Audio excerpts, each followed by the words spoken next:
नेते आले, मंत्र्यासंघ आले, आमच्याकडे सगळे आले. बोलणाऱ्याचा विषय सांगतो, कशाच्या जीवावर बोलते, कशाच्या जीवावर बोलते.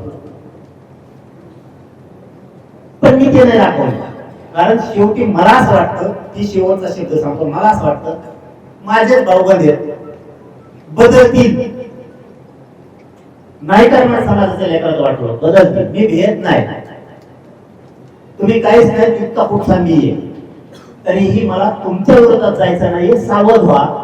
शेवटी आपला समाज आहे, आपले लेकरा बाळ एकूण वळा, समाजाचं कल्याण होईल. गटाराच्या यादीत, भिमानाच्या यादीत जाण्यापेक्षा कुणाला तरी खुश करण्यासाठी, बोलायसाठी आपल्या समाजाचं कावड करायचं. मला तर 1000 करोड रुपये दिले असते, काही दिलं असतं, मी वाय वाय वाय फिरलो असतो मी त्याच्यात.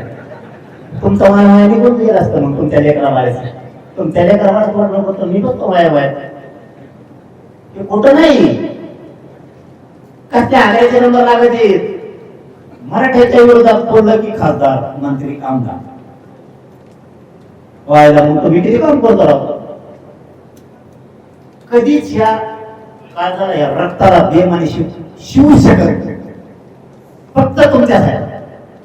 आणि ह्या विषय अर्पण केले तुमच्या पायावरती. कधी मरण येऊ दे, पण समाजासाठीच येईल. आणि तुमच्या लेकराच्या चेहऱ्यावर आनंदच दिसतो. किती टोळ्या आमच्या, किती टोळ्या, ती बंद पडली.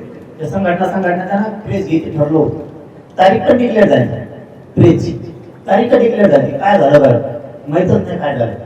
आणि आरोप करतात काही पण, कसले पण, जवळच्याला सुधरून देत नाही, जवळच्याला मोठं सोडून देत नाही. आणि समाज जवळचा नाही, तो मोठा झाला की मग चांगला, मग चांगला झाले पाटील चांगला का वर त्यो म्हणून तसं मी ऐकलं झाले पाटील चांगला पद्धती राव.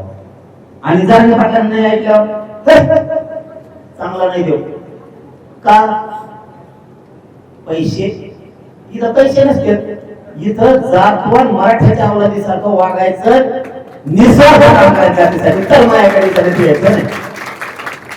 दुसरे आरोप काय, जवळच्या कामामध्ये येत आहे, तूच मला आता जवळ मोठं होऊ देत नाही.